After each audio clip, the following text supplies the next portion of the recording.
Good evening, friends. Друзі, вітаємо вас. It is so nice to be together again. Thank you for being here. Ми дуже раді, що ми знову зустрілися. Дякую всім за вашу участь. For tonight's webinar with Dr. Imke Hansen on working with trauma after torture or high-impact combat situations. І сьогодні наш вебінар із Імке Хансен присвячений тематичній роботі із постраждалими від катувань або після тяжкого бойового досвіду. Tonight's webinar is brought to you by volunteers from the Somatic Experiencing International Community in cooperation with our friends at Phoenix. І сьогоднішня подія є результатом взаємодії волонтерів команди Somatic Experiencing International, а також команди Phoenix. Phoenix is the mental health and psychosocial support portion of the amazing organization where Imke is one of two directors. І Фенікс є проєктом з підтримки ментального здоров'я, з психосоціальної підтримки, який реалізується від організації Лібереко, де Імке є одним із директорів. And Zlata is dropping in the chat box for you their Instagram account, the link to their website so that you can follow them and see all the amazing resources that they put out in Ukrainian on a continuous basis. І зараз Злата ділиться з вами в чаті посиланнями на Інстаграм і також на інші контакти, лінки, де можна слідкувати за україномовними матеріалами, якими також щедро ділиться з нами ця організація. I would like to invite you to join me in a brief exercise to get out of our minds and into our bodies where most of our wisdom resides. Then I'll introduce our guest speaker and we'll get right to tonight's topic. І я запрошую вас, перш за все, до невеличкої вправи, яка дозволить нам перейти з нашої голови, з думок в наше тіло, де живе наша мудрість, і таким чином ми налаштуємося на сьогоднішній вебінар. Tonight's event is being recorded, so if you need to drop off, if you miss anything, you'll be able to watch the recording in about a week or two. It'll be on our website. І сьогоднішня подія, вона записується, тому якщо через певні причини ви не зможете сьогодні бути присутнім далі, ви зможете передивитися запис пізніше, протягом 1-2 тижня він з'явиться в доступі. And only the faces of the speakers will show tonight, so we invite you to keep your cameras on because it's so lovely to be together in this space during these difficult times and to be able to see each other if you're able. При цьому на записі буде видно лише обличчя команди, тому, будь ласка, якщо є така можливість, вмикайте свої відео, щоб ми також могли вас бачити, відчувати зв'язок. So I invite you to join me in just taking a moment to get into your body and to feel your body's awareness. І зараз запрошую вас налаштуватися на відчуття в своєму тілі, на усвідомлення свого тіла. And you can start maybe by reaching your hands way up high to touch the stars that are shining tonight above Ukraine. See how many stars you can touch tonight. Зараз можна потягнутися ручками, дотягнутися до зірочок, які десь там в небі сяють над Україною. Oh, that feels good. Так, це відчувається дуже класно. And here in the United States, it's still daytime, so you can bend all the way down and pick some flowers with. Так, у нас тут у Штатах ще день, а зараз ми можемо нахилитися і позбирати квіточки на землі. And shake it all out. А потім піднятися і трошечки струсити напругу. To look around the Zoom room and maybe you see a face that brings a smile or something in someone's background that makes you feel nice on the inside. Будь ласка, озирніться або довкола і помітьте щось, що для вас є приємним, а також подивіться на сьогоднішніх учасників в Zoom, так, можливо, усміхніться комусь. It's nice to be together tonight. Так добре бути сьогодні разом усім. Tonight's guest speaker, Dr. Imke Hansen. Отже, наша сьогоднішня гостя – доктор Імке Хансен. Imke is a trauma therapist who works with the method of somatic experiencing in Ukraine. She has been working there since 2016. Імке є соматичним травматерапевтом, що працює в методі соматичне переживання в Україні з 2016 року.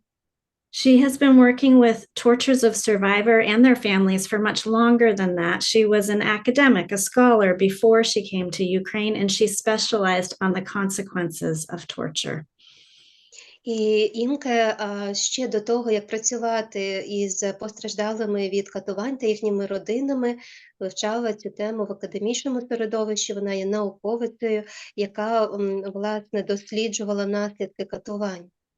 She is one of two directors at the incredible human rights organization Liberco. І вона також є одним з двох директорів чудової організації із захисту прав людини Лібереко.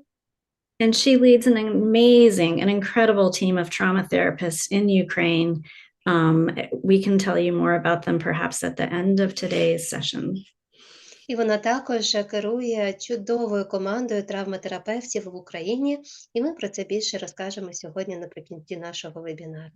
Imke will offer remarks. We'll begin with her remarks, and then we will try to save some time at the end for your questions. You can put your questions at any time in the chat box in any language, and we will share them at the end.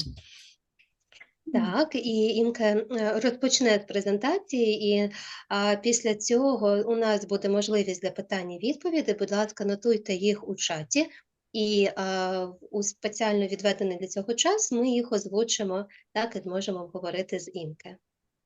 Friends, have I forgotten anything? Are we ready to start? Так, чи я нічого не забула, чи можемо ми починати? Okay. Imke, thank you for being here this evening. The floor is yours. Дякую, Імке, що ти сьогодні завітала до нас. Тобі слово. Thank you very much, Melissa, for the kind introduction, and thank you, Katarina, for the translation. Дякую дуже, Мелісі, за представлення, так, мене, і дякую Катерині за переклад. And as we're doing somatic experiencing, I would like to start with a little exercise, with a little experience. І оскільки ми практикуємо соматичне переживання, я хочу запропонувати почати з невеличкої вправи, з невеличкого досвіду. So just focus your attention on the topic we're going to speak about today, which is torture, consequences of torture, and torture survivors, and just observe what is changing. І зараз зосередьтесь, налаштуйтесь на нашу сьогоднішню тему – це катування, це постраждалі від катувань, наслідки катувань.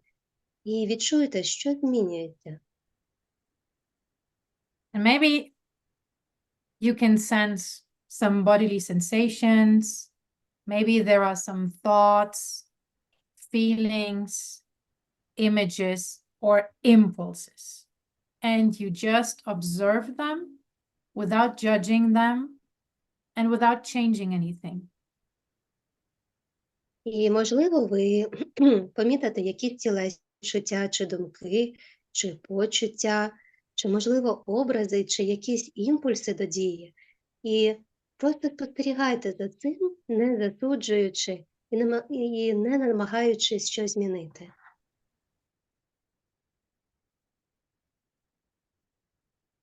And now please come back. А зараз, будь ласка, повертайтеся.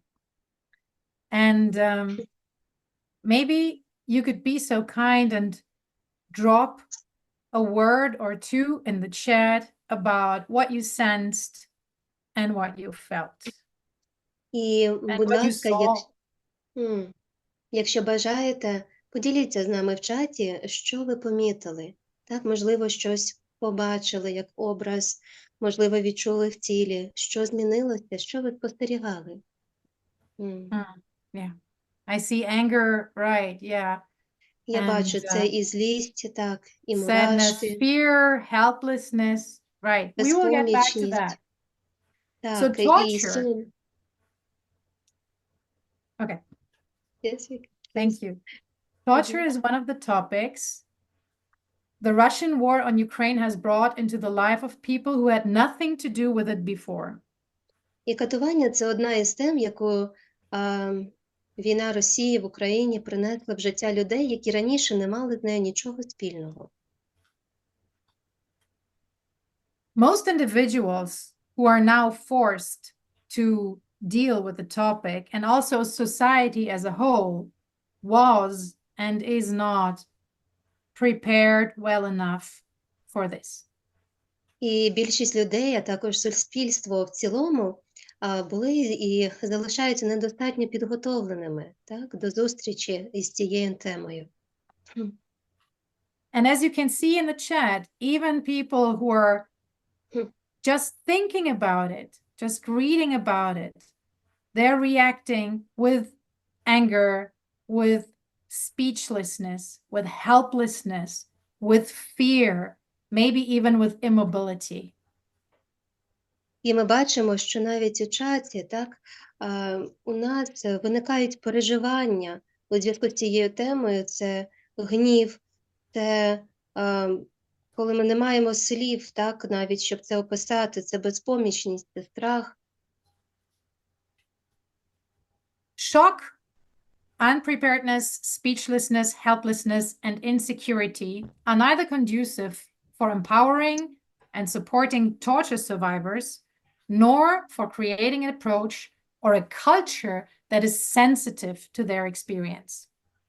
Однак шок, непідготовленість, безмовність, безпорадність і невпевненість жодним чином не сприяють підтримці постраждалих від катувань, так, розширенню їх можливостей, створенню підходу чи культури, чутливої до їхнього досвіду.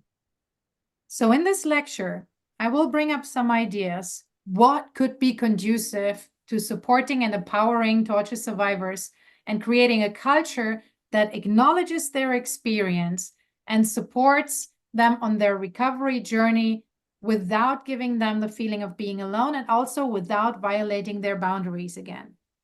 І у цій лекції я розповім про деякі ідеї, які можуть сприяти підтримці постраждалих від катувань та створенню культури, яка визнає їхній досвід і підтримує їх на шляху до одужання, не даючи при цьому відчувати себе самотніми і не порушуючи їхніх кордонів. First, I will speak about our general approach to torture and experience of torture, and then I will speak about like direct encounter with torture survivors or survivors of high-impact combat trauma. І спочатку я розкажу про наш загальний підхід до роботи з травмою, і потім ми поговоримо, як безпосередньо взаємодіяти із постраждалими, так, і як працювати з цією темою.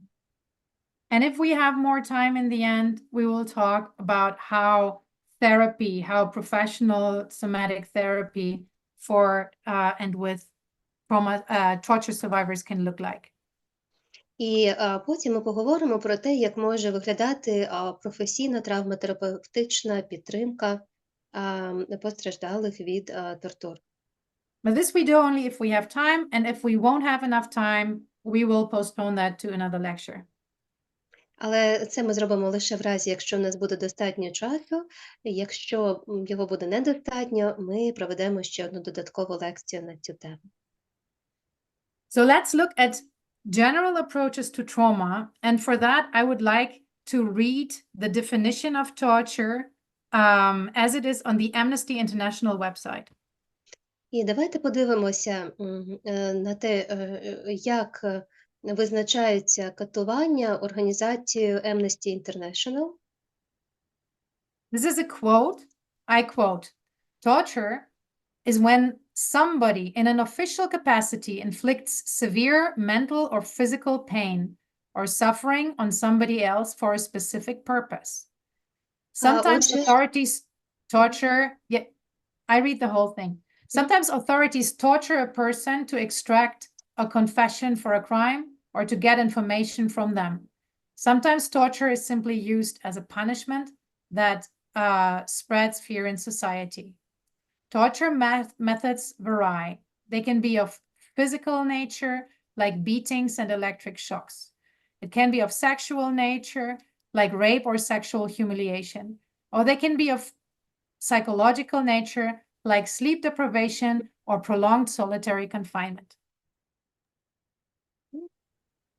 Отже, катування, визначення – це коли хтось, перебуваючи в офіційній якості, завдає сильного психічного чи фізичного болю або страждання іншій особі з певною метою. Іноді влада катує людину, щоб вибити зізнання у скоєнні злочину або отримати від неї інформацію. Іноді катування просто використовують як покарання, що поширюють страх у суспільстві. Методи катувань різняться.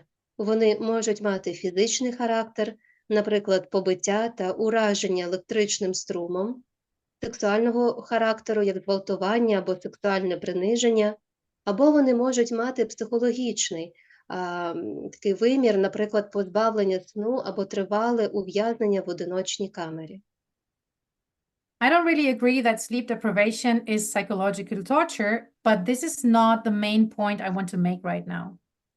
Я не дуже погоджуюся, що позбавлення сну є психологічними тортурами, що от саме цим видом, так, катувань, але це інша дискусія.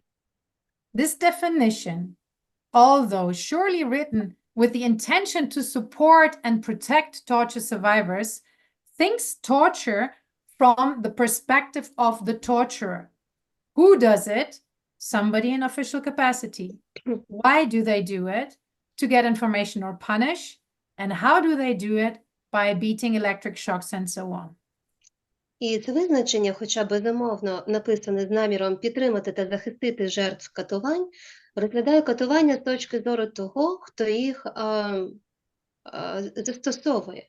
Тобто, хто це робить? Хтось в офіційній якості. Чому вони це роблять? Щоб отримати інформацію або покарати.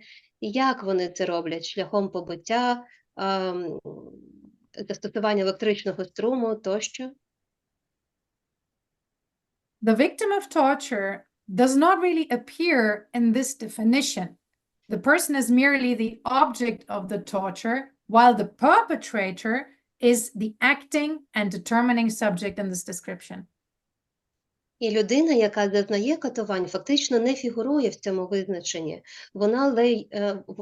Вона є лише об'єктом катувань і не згадується прямо, в той час, як кривдник, так, як злочинець, є діючим, так, і визначальним суб'єктом у цьому визначенні, у цьому описі. So this is a very common thing to do. Violence is usually not described as an experience of the survivor, but as an action of the perpetrator. І це дуже поширене явище. Насильство зазвичай описується не як переживання постраждалого, а як дія, яку активно чинить кривдник, так, насильник.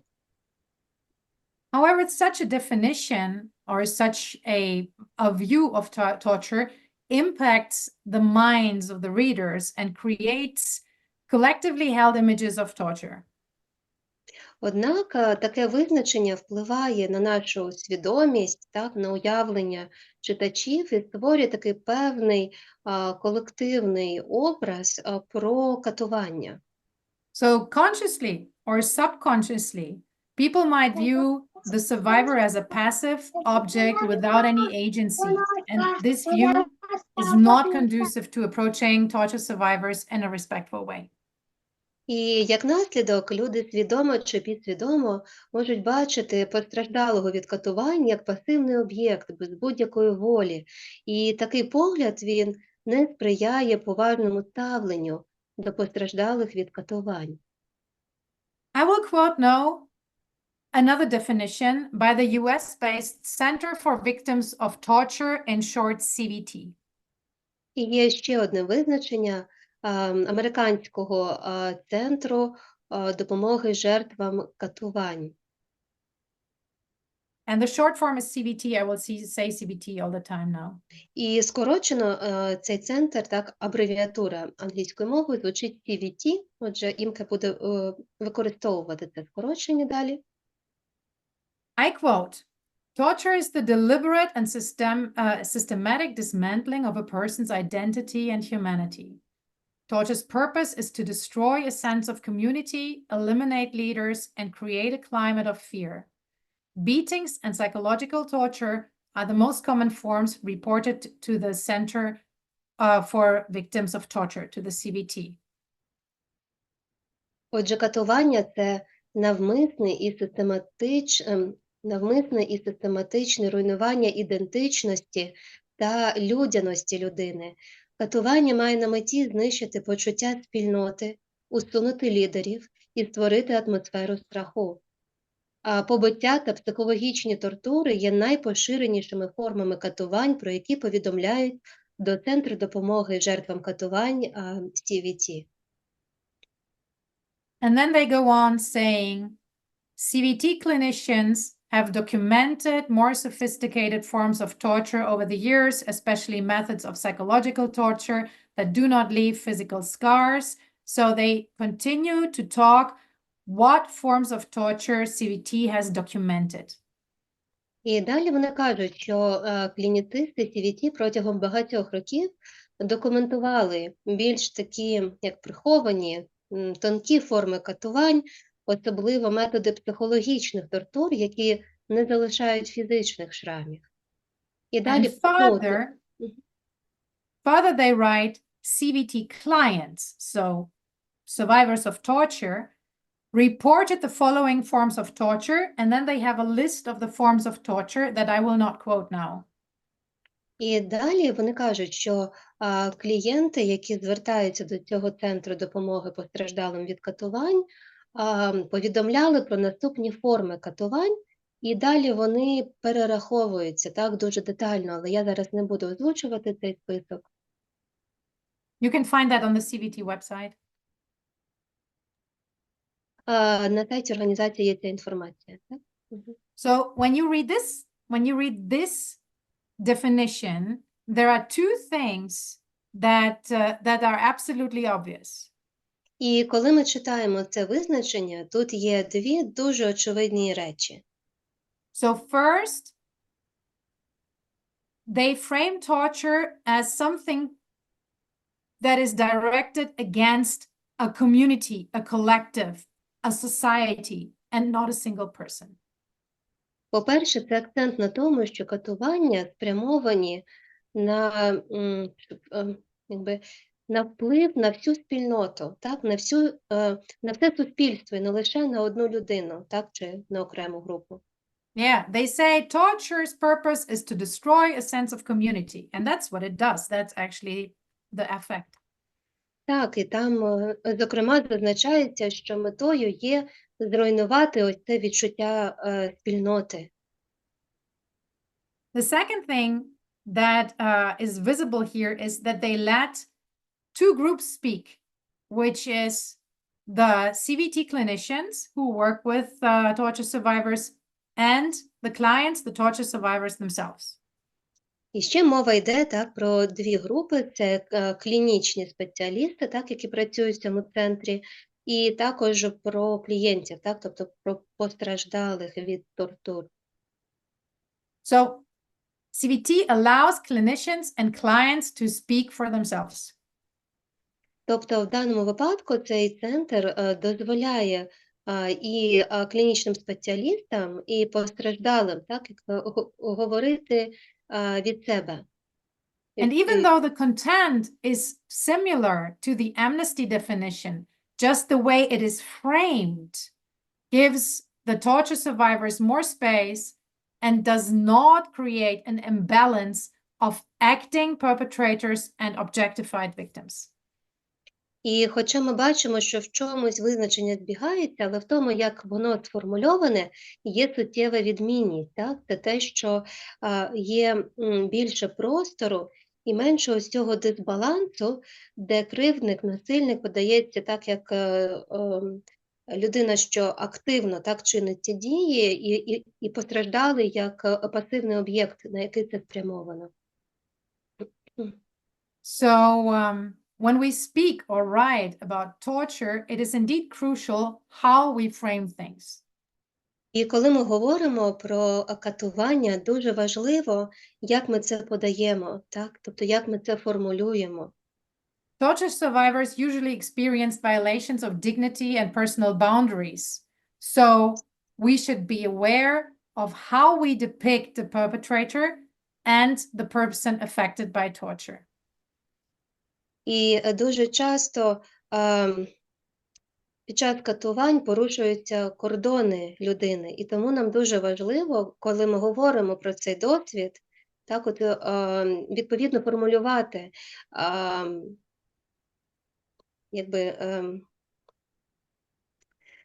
роль так, насильника, того, хто це здійснює, так, і відповідно роль постраждалого. So we have the choice. Do we prioritize showing to the world how horrible Russia is? Or do we prioritize the human dignity of people whose dignity has been systematically violated for months, if not years? І тоді ми себе запитуємо, чи для нас є пріоритетом показати світові, наскільки жахливою є Росія, чи ми ставимо на перше місце людську гідність людей, чию гідність систематично порушували довгі періоди часу, так, місяцями, роками. So what if we saw first and foremost the human being in torture survivors and not an expression of Russian crimes? Що, якщо ми найперше побачимо людину і її гідність, так, серед постраждалих від катувань, а не злочинні дії, тортури, вчинені Росією? What if we saw their extraordinary capacity to survive? Що, якби ми побачили їхню надзвичайну здатність до виживання? They survive things that are very difficult to survive. Бо вони пережили те, що пережити дуже важко.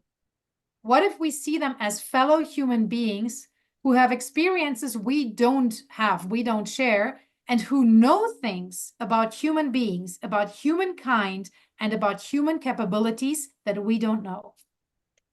Що, якби ми побачили в них таких самих людей, які, як і ми, але які мають досвід, якого ми не маємо, і які знають про людину, про людство і про людські можливості те, чого не знаємо ми. And I would like to finish this first part by an exercise again. І цю першу частину я хотіла б завершити вправою. And this exercise will focus on your eyes. І ця вправа сфокусується на наших очах. Okay. So please look through your eyes as if you were looking through inverted binoculars. Уявіть, що ви зараз дивитеся на світ через бінокль, який ви повернули іншим боком до себе, так? Yeah. And check what's happening when you have the binocular the other way around and everything turns further away. І подивіться, що відбувається, коли ви дивитеся через перевернутий бінокль і все віддаляється.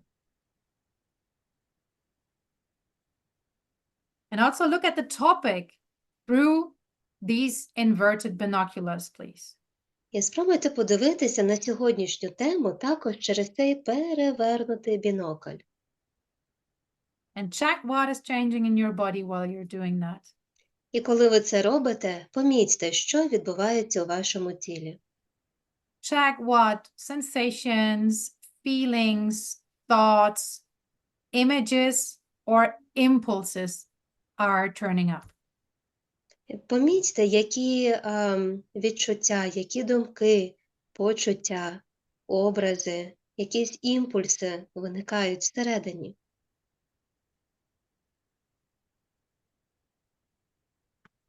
And drop that image. І, Drop будь that. ласка, поділіться з thought. нами в чаті, якщо бажаєте. This is a very quick exercise we can always use when we're dealing with difficult topics. It takes seconds and it might change our approach. І це зовсім швидка, така маленька вправа, яка за секунди може змінити наше бачення, так, наш підхід до певної ситуації. Mhm. М. And I'll give you another one. І ще and, одну вам запропоную. Yeah, the other one is imagine your eyes. They don't look from here, but they look from the two bumps you have in the back of your neck. М. Maybe, Зараз Katarina, ще you can одне. show these two bumps. Окей. Отже, уявімо, що наші очі дивляться не звідси, так, де вони розташовані анатомічно, а дивляться з потилиці, там, де в нас є такі два бугорки потиличні, вони десь ось тут розміщені в нас, так, їх можна намацати. Імке Exactly. So we попросити. call these bumps the emerald resting cushions of the great elephant goddess. І ми називаємо ці подушечки, так, ось ці бугорки, смарагдові подушечки для відпочинку великої богині слониці. Так? Угу. And allow your eyes to rest on these emerald cushions. І уявіть ці смарагдові подушечки, і як очі відпочивають на них, вони ось там позаду. You don't have to close your eyes, and you're not looking backwards, you're looking forward. При цьому ви не заплющуєте очі, і ви не дивитеся потилицею назад, так? Ви дивитеся вперед, але очі ніби позаду розташовані, відпочивають на цих подушечках. Yeah, your eyes just look from this place in the back of your head, through your head, and then from the far, they look at the world, and they look at what you're perceiving right now, at what you're thinking right now. They're just очі on these emerald cushions. дивляться вперед, так, розташовуючись ось там позаду, на цих смарагдових подушечках, і вони дивляться, як ніби через всю голову, так, вперед, і на світ, і на те, що ви зараз приймаєте, так, чим ви зараз взаємодієте. And check how your eyes feel when, for a short time, they can rest on the emerald cushions and look into the world from behind. І поспостерігайте, як почуваються очі, коли вони можуть відпочити на цих смарагдових подушечках і подивитися на світ трошки ззаду, так? Тобто як здалеку, з відстані. And I see that you're already sharing in the chat what you're experiencing, and this would have been my next question. Maybe you could share in the chat how that was for you, this experience. І я бачу, що ви вже ділитеся в чаті. Дякую вам дуже. І це було якраз моє наступне прохання. Поділіться, будь ласка, своїм переживанням, своїм досвідом виконання цієї вправи. This is important to understand that we also regulate ourselves through experiences. І дуже важливо зрозуміти, що ми регулюємо себе, так, через певні досвіди. And it might sound weird, and it might be maybe even unusual and feel uncomfortable, but it is worth trying out these experiences because experiences impact your nervous system and regulate your body very fast. І хоча це іноді здається чимось дивним, незвичним, може таким некомфортним, так, але варто спробувати цей досвід, так, тобто на практиці цю вправу спробувати, тому що тоді це впливає на нашу нервову систему, так, на те, як ми проживаємо той чи інший досвід. Yeah. And I see people also writing, this doesn't work for me. And I would always say, yeah, maybe this doesn't work for you now. Maybe this works for you later, and maybe something else works for you now. And it's great that you experiment and that you find out what works for you. Мгм. І я бачу також коментарі, каже Імке. Can I say that you know Ukrainian language and this is how you know in the chat, yeah? Yeah, of course, everyone knows that I know Так. Так. We have some new participants today as well. Так, Імка володіє українською мовою, вона також бачить ваші коментарі в чаті. От, і якщо от є коментар, що так для когось це не працює, так, там, і тоді дуже добре, що ви це помітили, так, і можливо це не працює зараз, можливо спрацює в інший момент. Або спрацює щось інше, але те, що ви спробували, так і зрозуміли, що працює, що ні, це дуже важливий цей експеримент. From my experience, some things that worked for me very well in 22 don't work anymore. З мого досвіду були практики, які дуже добре на мені працювали в 22-му році, а зараз, наприклад, вони вже не працюють. And there's things that, on the contrary, work very well now, which didn't work before, and they might not work in the future. І навпаки, те, що раніше не працювало, зараз я відчуваю ефект на собі. І, можливо, в майбутньому він знову зникне. Our nervous system is constantly moving and changing. Так, і нервова система, вона постійно змінюється, перебуває в русі. So it can be a good idea to try different exercises at different times in your life and also at different times in your day. Тому буде добре, якщо ви будете пробувати різні вправи в різний час, і навіть в різний час дня, так, на різних етапах свого життя. So I'm coming to the second part of the lecture now. Добре, переходимо до другої частини нашої лекції. And this is about how we can encounter torture survivors and be supportive in any capacity. This can be as a family member or a friend, as a case manager, NGO worker, a physician, a body therapist, a psychotherapist, or any other supporting person. І друга частина присвячена тому, як ми, власне, можемо зустріти цей досвід, і як ми можемо підтримати таку людину, що постраждала від катувань, якщо ми є родичами, так, друзями, знайомими, якщо ми є допомагаючим спеціалістом, фізичним терапевтом, психологом, так, іншим спеціалістом. Лікарем. Лікарем також, так, медичним працівником. Okay. So, and the other question is, how can somatic experiencing or somatic practices in general guide us in being with torture survivors and supporting torture survivors? І питання також, як соматичне переживання, так, соматична травматерапія може спрямовувати нас до того, щоб ми могли бути із цим досвідом тих, хто постраждав від катувань, і як ми можемо їх підтримати. So in somatic experiencing, we work by creating experiences. І в соматичному переживанні, так, ми створюємо якби певний досвід, так, ми на практиці це проживаємо.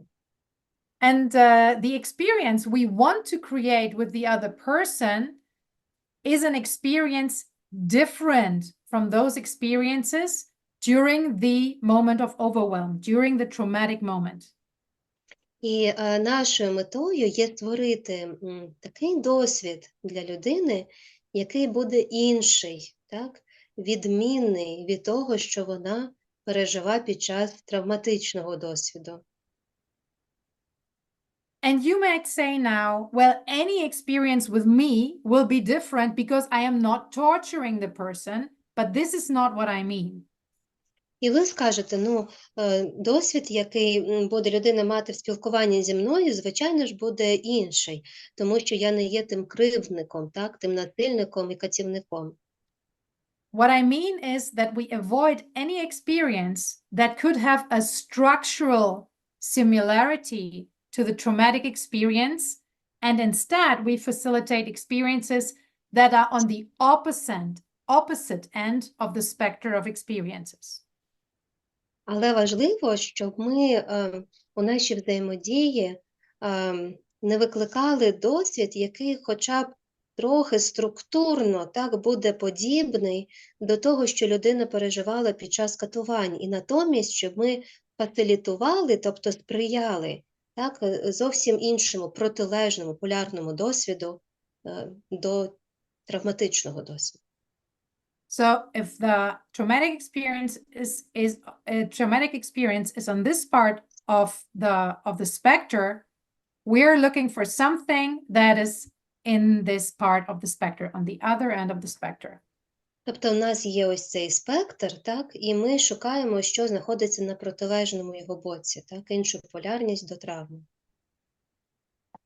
For that, we have to recall what a torture experience usually includes.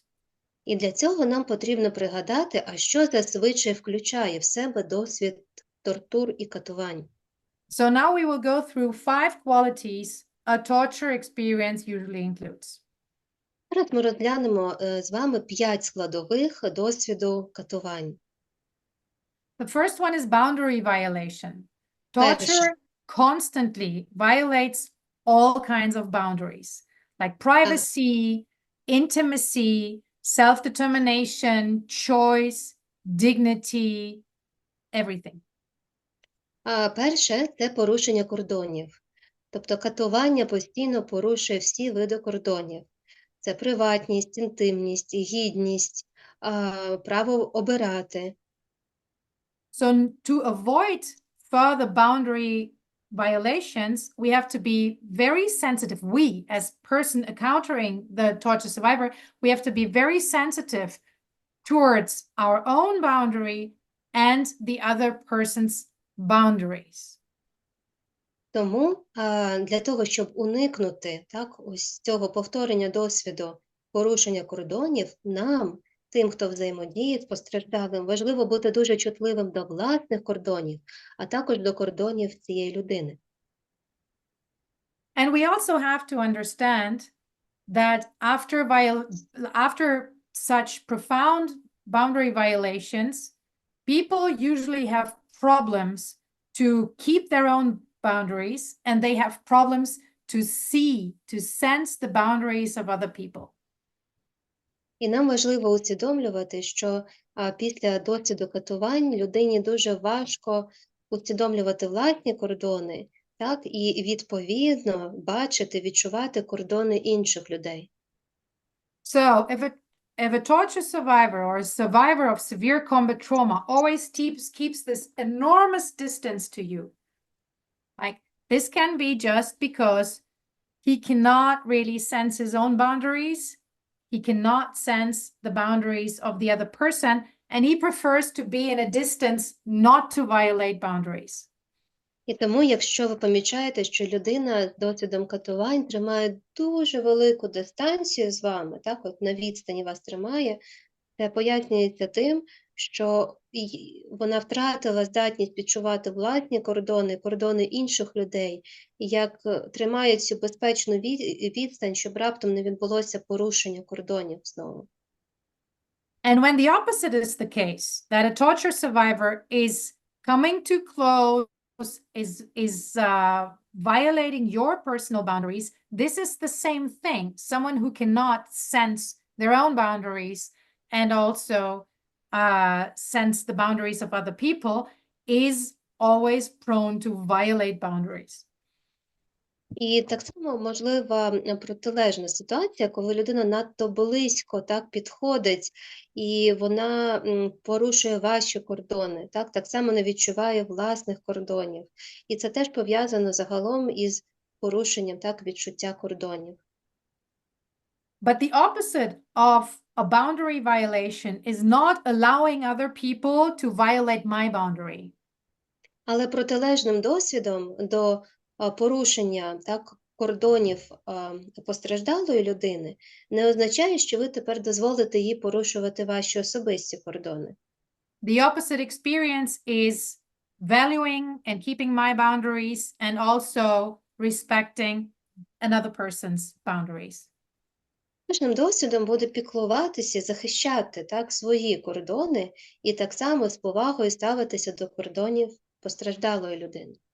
And we can do that by not taking too much responsibility for the person, not deciding for the other person, not advising, not doing things where we enter the sphere of responsibility of the other person.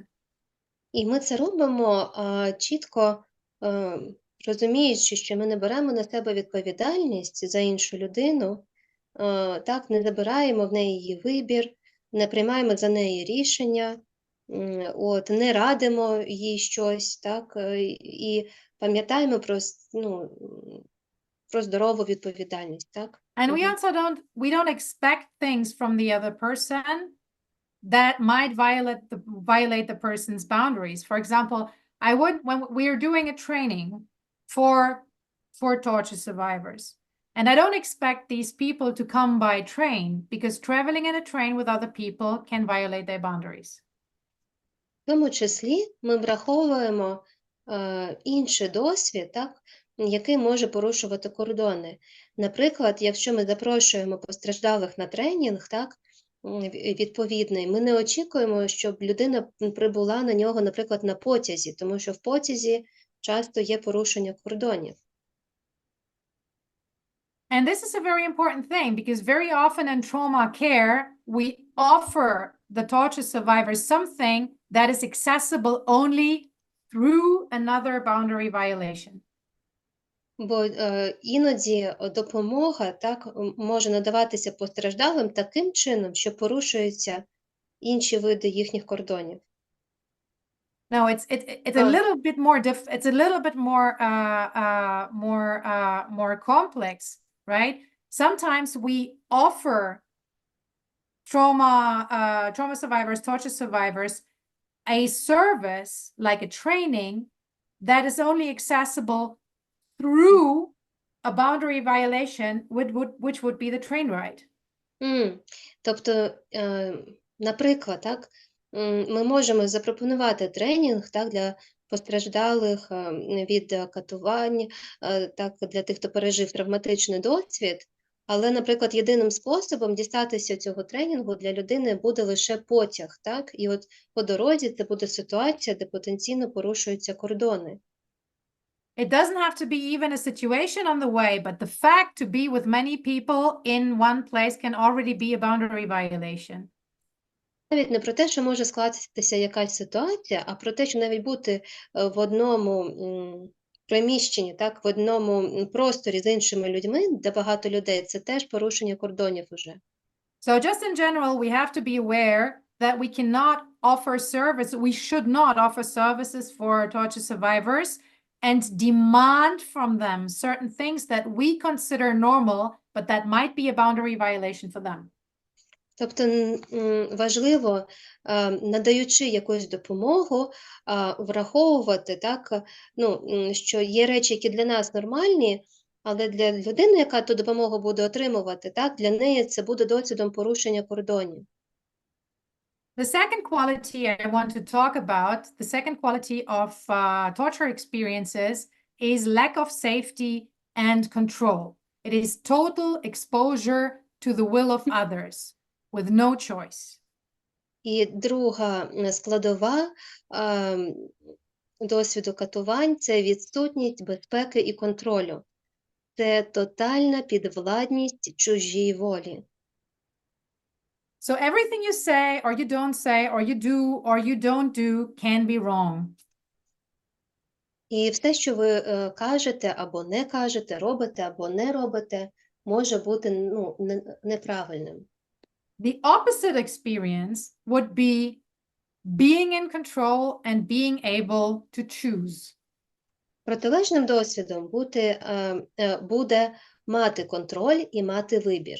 And it is very easy to provide a person with choices, right? Just inform a person about the opportunities and let them choose. І надати вибір, в принципі, не є складним. Так? Ми можемо надати людині якісь опції, надати їй можливість обирати. And even very like banal things can offer a choice. For example, where do you want to sit? What cup do you want to have your tea from? Or next time, shall we meet at 1:45 or 5:15? І це можуть бути дуже банальні, такі побутові приклади. Наприклад, де би ти хотів сидіти, або з якої чашки пити, або чи тобі зручніше зустрітися наступного разу за 15:05 чи 5:15. Apart from choice, there are other ways how you can facilitate another person's feeling of being in control. And you can be very creative with that, but do not forget your own boundaries in this. Так, є ще інші способи, як можна повернути людині відчуття контролю. Так, це не лише пов'язано із вибором чогось, але при цьому слідкуйте також за збереженням власних кордонів. The next quality I would like to talk about is loss of trust. Trust in others, in humans in general, in the world, and also maybe trust in oneself and one's own organism. Наступна якість – це втрата довіри. Втрата довіри до інших, до людей взагалом, до всього світу, навіть втрата довіри до самого себе і до власного організму. Something happened that goes beyond what we believed is possible. And human beings are capable of things we would have not thought they are capable of. Like that is the experience, that is very often the experience of torture. І із тортурами пов'язаний досвід, коли відбулося те, що взагалі перебуває за межами нашого уявлення, що таке взагалі можливе, що людина взагалі на таке здатна. So the opposite experience would be restoring trust or trusting. І протилежним досвідом буде відновлення довіри, довіра. However, this is not easy to facilitate. І ось це, ну, скажімо, не так просто забезпечити, так? Because you cannot make another person trust you. Ви ж не можете змусити іншу людину вам довіряти. The more you try to make another person trust you, the more suspicious the other person will be. Чим більше ви будете намагатися викликати довіру, тим більш підозрілою до вас буде ця людина. But you can be a trustworthy person. You can be reliable in small things. For example, that you come in time, that you're always in the place where you said you will be, that everything you say, the other person can count on. Але ви можете бути людиною, яка викликає довіру, так, на яку можна покластися. Наприклад, що ви завжди приходите вчасно, або ви сидите на одному і тому самому місці, так, або інші речі, в яких на вас можна покластися. You can keep a clear intention of creating a room for trust. І у вас має бути чіткий намір, так, створення, власне, простору довіри. You can take confidentiality very, very serious. Наприклад, дуже серйозно ставитися до конфіденційності. And you can also just really ask the other person how they would like to be supported and what kind of support is okay for them. І ви можете спитати навіть іншу людину, якої б підтримки вона потребувала, хотіла б, як ви можете її підтримати. Do not demand trust, but wait for it patiently, as if you wanted to befriend a wild horse. Не вимагайте довіри, а очікуйте на це терпляче, так як ніби ви хочете подружитися із диким конем. And the most important for trust is you need to trust in your own nervous system and in the nervous system of the other person. You need to trust that this nervous system has the capacity of recovery. І найголовніше, вам потрібно довіряти нервовій системі цієї людини і своїй нервовій системі, так і до того, що вона має здатність до відновлення. The fifth quality I would like to talk about is the overwhelm of the autonomic nervous system's capacity to cope. І наступна якість, про яку я хотіла б згадати, це перевантаження здатності нашої автономної нервової системи і те, як ми з цим справляємося. So torture survivors are likely to have experienced many situations that overwhelmed the nervous system. У постраждалих від травми є досвід, в яких нервова система була дуже перевантажена, це було занадто для неї. And of course, when we deal with torture survivors, we try to avoid situations that could overwhelm their capacity to cope. І відповідно, взаємодіючи з постраждалими від тортур, ми можемо уникати створення ситуацій, так, де їхня нервова система може бути перевантажена. So we sense what could be an overwhelm and we give them a choice. Тобто ми відчуваємо, де потенційно може бути перевантаження, ми надаємо людині вибір. And also, we empower them to do steps that could potentially overwhelm the nervous system. What we resource and prepare them so well to that they do not overwhelm the nervous system. Або ми можемо готувати людину до того, що потенційно може бути перевантажуючим досвідом для неї, але готуючи, ми працюємо над ресурсами, так, над тим, щоб вона була підготовлена до зустрічі з таким досвідом. So if I see that I can do something which overwhelmed me before, this is a great accomplishment. І якщо я бачу, що я можу справитися з чимось, так, що раніше мене перевантажувало, було для мене занадтим, це дає мені оце відчуття власної сили, спроможності. That is a great feeling. Це таке, дуже чудове відчуття, таке класне. But it needs like very, very small and cautious steps to get there. Але щоб до цього прийти, потрібні дуже обережні, поступові сходинки, так, кроки. And these steps are including practicing self-regulation and a lot of resourcing. І для цього нам потрібно практикувати саморегуляцію та роботу з ресурсами. I'm now coming to the last quality I would like to talk about, which is the sense of self. Because dehumanization, depersonalization, and intense humiliation are very often a part of torture. Ми підходимо до п'ятої якості, так, насамкінець, це відчуття себе, тому що частиною тортур є досвід дегуманізації, деперсоналізації, так, інтенсивне приниження, відчуття нікчемності. So intense humiliation leads to a feeling of worthlessness. And we can think, okay, what would be the opposite experience of that? Так, і ми можемо подумати, що буде протилежним досвідом до ось до цього відчуття нікчемності, так, нецінності себе. And I want you to think for a second. I think you understood the rule, the formula by now. So just think for yourself, what could be the opposite experience of an experience of humiliation and dehumanization and worthlessness? Я думаю, ви вже помітили так от логіку, як ми створюємо протилежний досвід.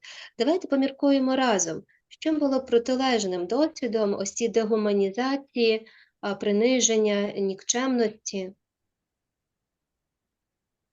And I see that you are like discussing in the chat what was the third one, what was the fourth one. I will repeat them all in the conclusion. Я бачу, що ви запитуєте, так, в чаті, які якості, так, були перша, друга, третя, четверта, п'ята. Я в кінці під час підсумку повторю це. So in this case of an experience of dehumanization, intense humiliation, do not try to convince a person of their value, because the feeling of worthlessness is not a cognitive thing. І, наприклад, в створенні протилежного досвіду до зневаги, нікчемності, так, дегуманізації, не намагайтеся, знаєте, як переконати людину, так, запевнити її в тому, що вона цінна, тому що цей досвід, він живе не на когнітивному рівні. Instead, provide experiences of valuing, acknowledging, and seeing a person as a valuable human being. Натомість створюйте для людини такий досвід, щоб вона відчувала, що її бачать, так, що її поважають, що вона цінна. And here we are connecting with the first part of the lecture, right? How torture and the experience of torture is framed. It is very important to frame it in a way that you see the person as a valuable human being. Зараз ми якраз повертаємося до самого початку сьогоднішньої лекції, коли ми казали про те, як подається досвід катувань, і що за ним важливо бачити людину, так, з її досвідом, яка є цінною, яка є гідною. And again, you can also do very small things to evaluate, to give the experience of valuation. For example, do not let another person wait, right? Valuate their time, valuate their effort to meet you in a certain place. І це можуть бути, знову ж таки, дуже прості дії, коли людина відчуває, що вона цінна. Наприклад, не примушуйте її чекати, щоб вона відчула, що ви зробили так певне зусилля, що вона для вас важлива, що от зустрічі з нею, так, вчасна зустрічі з нею є цінними для вас. So now we're finishing this part with a little exercise. І зараз цю частину лекції ми також завершимо невеличкою вправою. So please remember a moment from the last 2 weeks when something bothered you. Будь ласка, пригадайте якийсь момент за останні 2 тижні, коли вас щось турбувало. Something was not okay for you, and you can feel that even now when you think about it. От щось було не так, так? Вам з цим було не окей. І навіть зараз ви це відчуваєте. And keep that situation in front of your inner eyes for a moment and check what is happening in your body. І потримайте цю ситуацію зараз трошки так перед внутрішнім зором і відчуйте, що починає відбуватися в вашому тілі.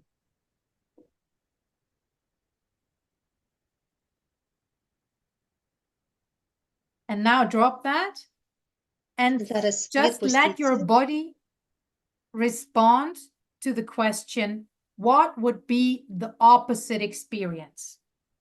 Відпустіть зараз це і запитайте своє тіло, а що було би протилежним цьому досвіду? This is not a cognitive question. I give you an example. Це не когнітивне питання, я зараз приведу приклад. I missed the bus. And this was the bus that I needed to catch to take the train. So I missed the train also. And I missed the bus. I touched the bus, but the bus driver did not stop, just drove away.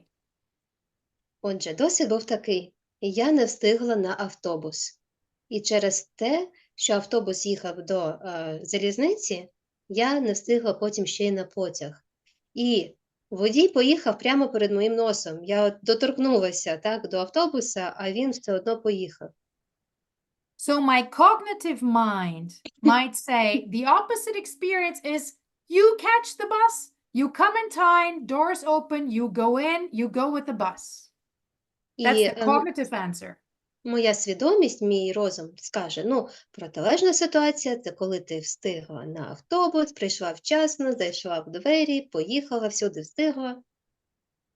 But my body says, no, you storm the bus and then you beat the bus driver off his chair and you push him out of the bus. And then you sit on the bus driver's chair and you close the door and then you drive the bus. А тіло може підказати зовсім інший образ, так, ситуації, що ви там вдарили по цьому автобусу, виштовхнули того водія з його місця, втілися на його сидіння, так, і повели цей автобус самостійно. And when I see this perspective, how I sit in the driver's chair and the bus driver is lying on the asphalt there and I just drive off, I feel that this is the opposite experience. І коли я відчуваю, що от я сиджу за кермом, водій там на асфальті, і я кермую так, куди потрібно, в моєму тілі протилежний досвід проживається. So the opposite experience does not have to be the cognitive opposite experience. It can be anything your body tells you. Тобто протилежний досвід, ну, це не на когнітивному рівні, так? Це те, що було б цим як вирішенням, так, протилежним досвідом для вашого тіла. So the opposite experience to almost anything can be at the seaside by yourself. Наприклад, це може бути опинитися десь на березі моря, наодинці з собою. Or eating an orange. Їсти апельсинку. It can be anything. It is just important that for your body, this is an opposite experience. Це може бути що завгодно, головне, щоб для вашого тіла це було протилежним досвідом. And then you remain a little bit, and this is what I ask you now to do, remain a little bit in your opposite experience, in the opposite experience that your body demands.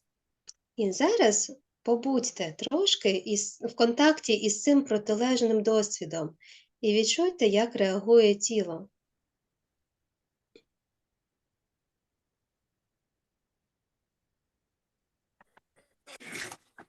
And don't worry, because I would never really harm a bus driver. But I want to take my bodily impulses seriously, because this is what is necessary for creating an opposite experience and something that can be a little bit rough or brutal.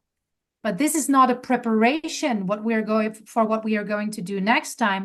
This is just a possibility for our body to have a triumph, an opposite experience, and a discharge of activated energy. І не зрозумійте мене неправильно, так? Я не планую завдати шкоди водію, так? Але я прислухаюся до імпульсів в своєму тілі, так? Якщо в той момент виник ось цей імпульс, так? Якусь зробити дію, я як дозволяю своєму тілу розрядити цю енергію і відчути тріумф. І це не означає, що ця вправа є такою підготовкою, так, і що в реальному житті ми так вчинимо. Так, зовсім ні. Okay, so we're finishing this part now and coming to the next part. And the next part is, or let me begin the sentence again. So when the first part, the opposite experience, was about doing, then the next part is about being. І зараз ми працювали з протилежним досвідом на рівні дії, так, що ми робимо, як ми діємо. А зараз ми проговоримо про інший рівень, він про буття, так, як ми із чимось присутні. Supporting a torture survivor is much more about being than about doing. І підтримка людини, що постраждала від тортур, вона багато в чому саме про наше буття, а не про те, що ми робимо. So when the formula for doing is finding the opposite experience, the formula for being is being in a way that supports a sense of safety and connection. І якщо протилежним досвідом, так, це є щось на рівні дії, так, те, що ми робимо, то в даному випадку буття означає створення таких умов, де ми почуваємося безпечно і в контакті один з одним. So being and having a presence is not just about being in one place, but it is about a aware being with the intention of increasing sense of safety and sense of connection. Тобто буття – це не про перебування в одному місці разом, так? Це про присутність, в якій є усвідомлене спрямування уваги на те, щоб створити досвід безпеки і зв'язку. So how can I be? Like for being, it is very important that I am authentic. When I'm sending just my mask that I crafted carefully so other people would think that I'm a little bit greater than I am and would not see my vulnerabilities, this won't work. Being together with another person works only with my authentic presence. І оце буття з іншою людиною, так, в присутності, потребує від нас бути справжніми, бути аутентичними. Це не про те, як я там подаю вам свою так гарно виліплену соціальну маску, за якою приховую свої вразливі якісь сторони. Ні, це не працює. Мені потрібно бути самою собою в контакті. And it also, this being also contains an invitation to connection. І в цьому способі буття, так, в цьому стані присутності є запрошення, так, до контакту, до зв'язку. I don't have to say it out loud. It's more an intention or an energy that I am ready and open for connection. І я не проговорюю це словами, так, а це відчутно як мій намір, як певна енергія, так, як моя відкритість до контакту. This is particularly important with trauma, with torture survivors, because experience of violence often distinguishes those who have this experience and those who have not. Just like war very much divides those who have an experience of war and those who have not. І це особливо дуже важливо, тому що досвід насильства, він дуже розділяє. Так, от люди, які мали цей досвід і які його не мали. Люди, які пережили так війну і які не переживали цього в житті. So if I have a certain experience of violence, I very often think about other people as them and us, or even worse, them and me.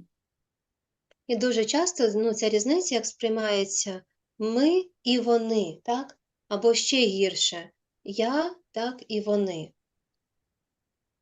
And if we, as a person who would like to support a torture survivor, also have this energy of separation. So if we think that this torture experience is separating me from the other person, how can I ever understand this other person?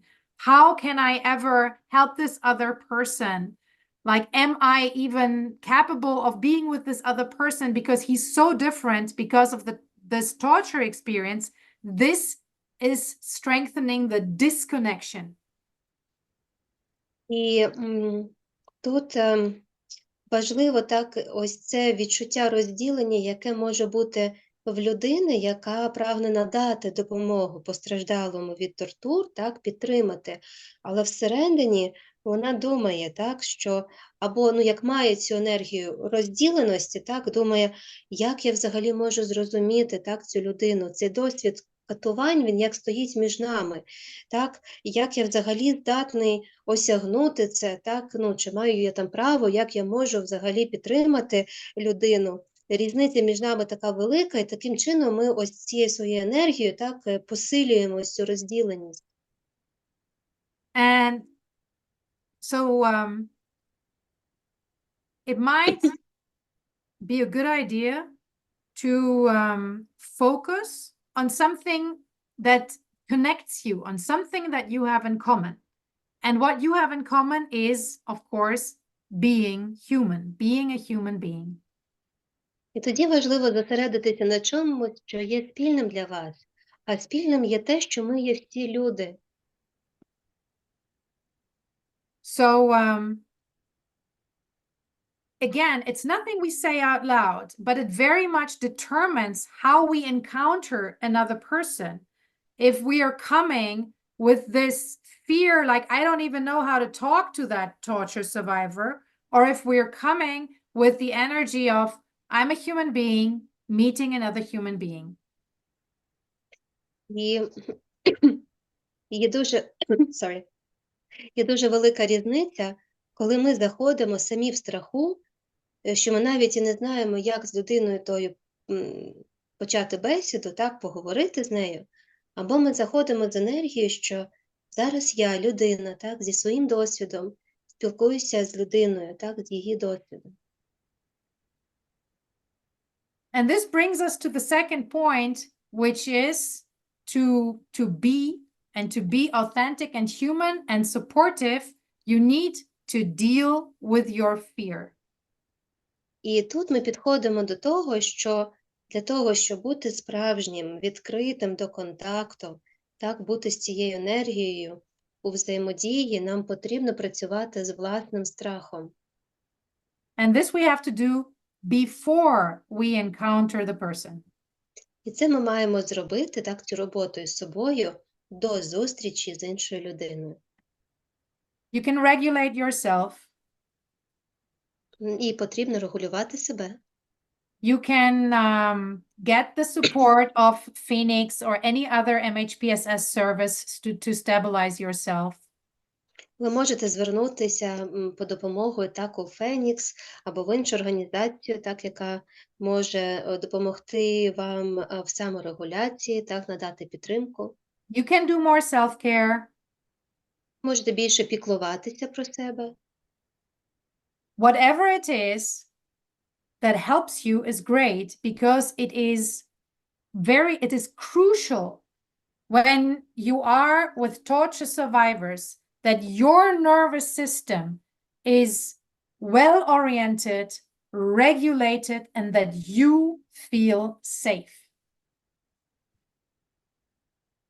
І дуже важливо, особливо коли ви працюєте з постраждалими від тортур, катувань, щоб ваша нервова система була добре зорієнтованою, самоврегульованою, і щоб ви самі почувалися безпечно.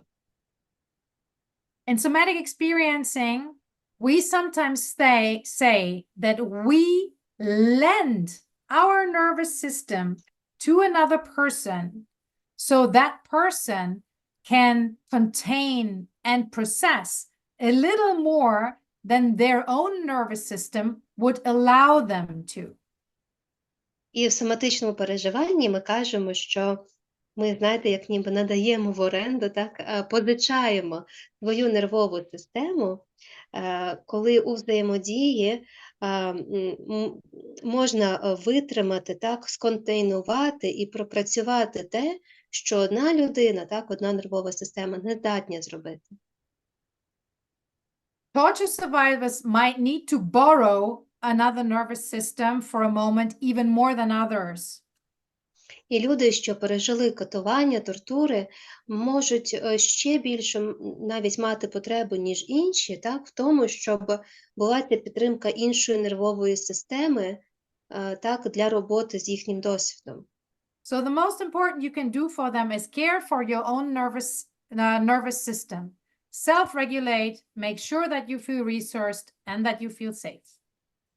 Тому, знову ж таки, найкраще, що ми можемо зробити для іншої людини, це найперше подбати про власну нервову систему, бути добре врегульованими, так, мати ресурс, почуватися безпечно. My magic trick is approaching the person with curiosity, because curiosity has a magic power to decrease fear. І ще дуже важливо сприяти стану цікавості, допитливості, тому що він зменшує почуття страху. So, in my opinion, authentic, compassionate curiosity is the most natural way to meet another person, especially a torture survivor. І, на мою думку, саме бути справжнім і зустрічати іншу людину, особливо, якщо це постраждала від тортур людина, із допитливістю і з співпереживанням, так, от, співчуттям. And I don't mean like a voyeuristic curiosity towards their story and the details. І я тут не маю на увазі таку, знаєте, воєристичну, так, цікавість, коли, знаєте, от нам цікаво, що там відбулося, посмакувати деталі. I mean a curiosity that says they survived something that is very hard to survive. They must have a superpower or several superpowers in their nervous system. And I am curious to learn more about that. Під допитливістю або інтересом я маю на увазі, що ми усвідомлюємо, ця людина пережила те, що пережити надважко. І у неї має бути якась така суперякість, суперсила, а то і декілька, які є в її нервової системи. І це дуже цікаво дослідити. And I would like to, I will do two more topics, and then then we finish with a little exercise. So the Добре, next, ще коротенько дві теми, і потім завершимо маленькою вправою. so the next one is that being can be very, very difficult if you have a very strong impulse of doing something, changing something, fixing the world for another person. І от бути в такому стані буття може бути важко, якщо ми хочемо, знаєте, щось зробити, якось покращити життя людини, так, ну, якось допомогти їй, врятувати. And with people who have been wronged as profoundly as torture survivors, this impulse might be even stronger than usual.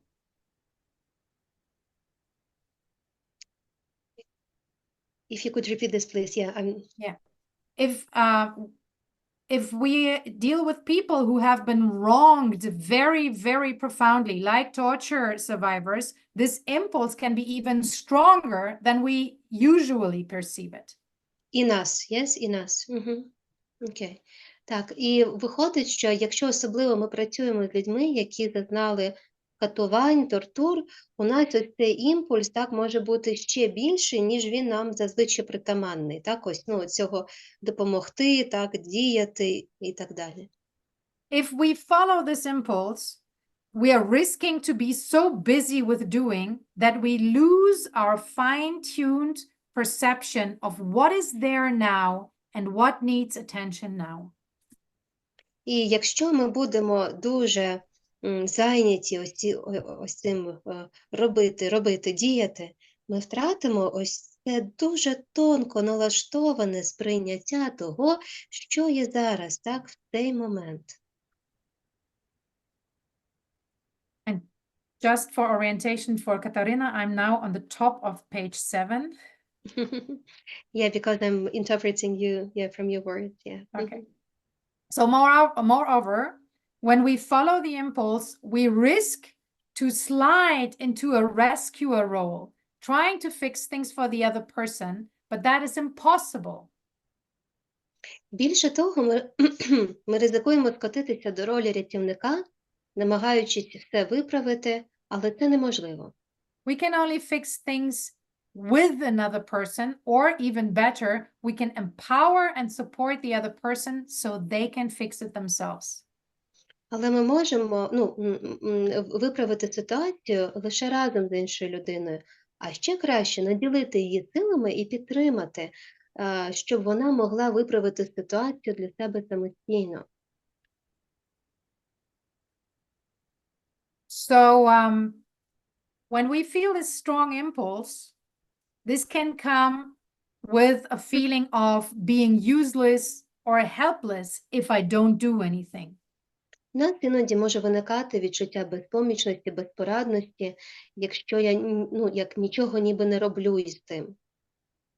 When you feel this feeling, you know that you are already in the vortex of becoming a rescuer, and you can just stop, regulate yourself, and look out what needs your attention right now.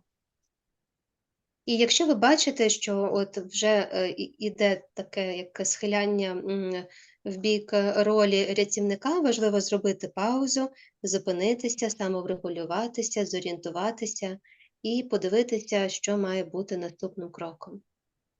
Everyone I know has this impulse of doing and fixing. Дуже знайомий ось цей імпульс зробити, відремонтувати. I don't know any person who has not had it at least at the beginning of their career. Я не знаю ще такого спеціаліста, принаймні, який на початку кар'єри, так, от, в допомагаючих професіях не мав у цього імпульсу. To me, this is a great possibility to regulate myself. Для мене такі моменти – чудова можливість зайнятися саморегуляцією.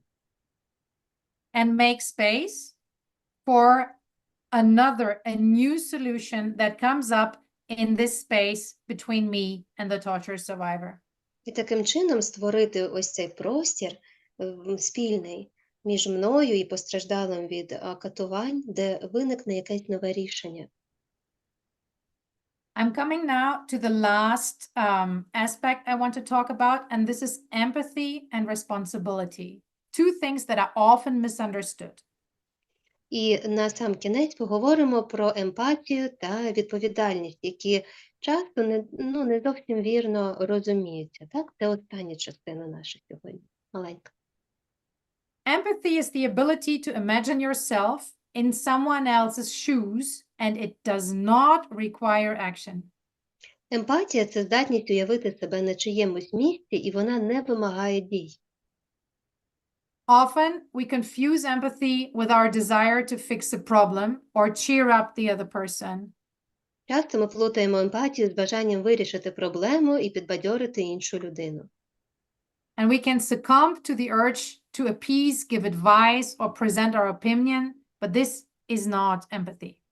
Ми піддаємося бажанню заспокоїти, дати пораду чи висловити думку, але це не є емпатією. Empathy calls us to empty our mind and be with others with our whole presence, with our whole being. And for that, we have to be connected to oneself, and also connected to the other person. Like we have this double connection.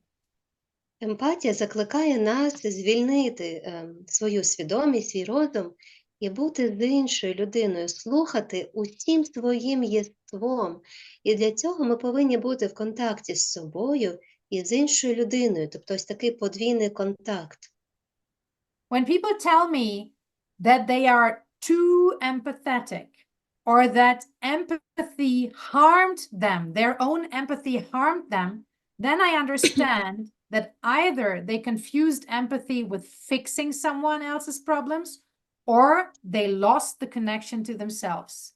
And in both cases, they left empathy. І коли мені кажуть, що емпатія зашкодила, так, їм, або що от, люди кажуть, вони занадто емпатичні, я розумію, що або людина переплутала емпатію з вирішенням чиїхось проблем, або вона втратила зв'язок із самою собою. І в жодному разі втратила... if we merge with the other person, or if we get absorbed by the story, we lose ourselves. We lose our own presence, and then we drop out of empathy.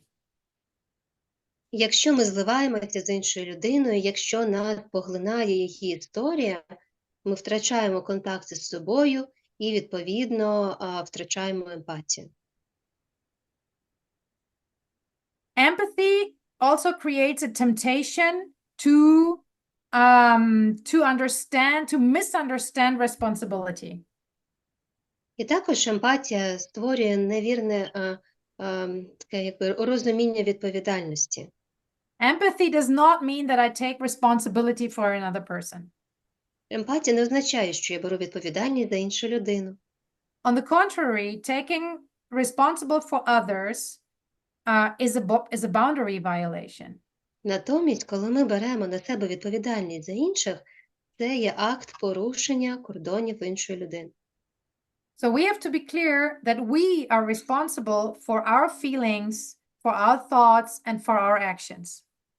Нам потрібна ясність в тому, що відповідаємо ми за себе, свій стан, думки, почуття, дії.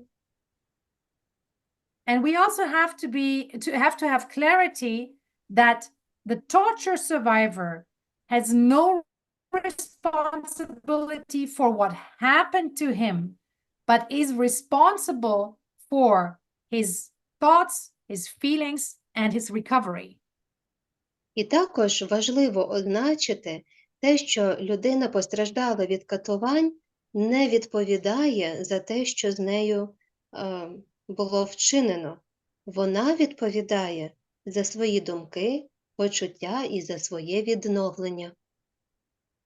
So if we want to accompany a torture survivor on his or her healing journey, on his or her recovery, right? We have to take care for ourselves. We have to do self-care, regulate ourselves well. We have to be careful not to transgress our own boundaries and the other person's boundaries. Отже, якщо ми хочемо супроводжувати людину на її зцілюючому шляху відновлення, нам потрібно подбати про себе, про саморегуляцію і про повагу до власних та до кордонів іншої людини. So now I would like to close this part with an exercise. Ми завершуємо маленькою вправою. I would like you to lean back, lean towards your chair or lean towards the wall, whatever you can lean to. Я запрошую вас зараз схилитися, спираючись на стінку чи на спинку стільця. And feel your back while you're leaning against something. Відчуйте свою спину, коли ви спираєтеся на щось.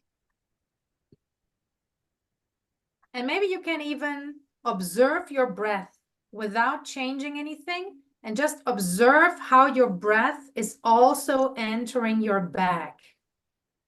І поспостерігайте за своїм диханням, нічого не змінюючи в ньому. Поспостерігайте, як дихання також охоплює вашу спину, входить в цю область. You know that a huge part of the lungs is behind the spine. Дуже, як велика частина легенів, вона з боку спини знаходиться. So when you're leaning against the wall or the chair, І коли ви спираєтеся на стінку чи на стілець, and you're like observing that your breath is also streaming into your back, I would like you to think about the following question. і ви відчуваєте, як дихання циркулює так у вашій спині, Я запрошую вас подумати про таке питання. And you can share your answers in the chat. І ви можете поділитися відповіддю у чаті потім. So the question is, what do I take away from this lecture? Питання наступне. Що я беру із собою із цієї лекції сьогодні?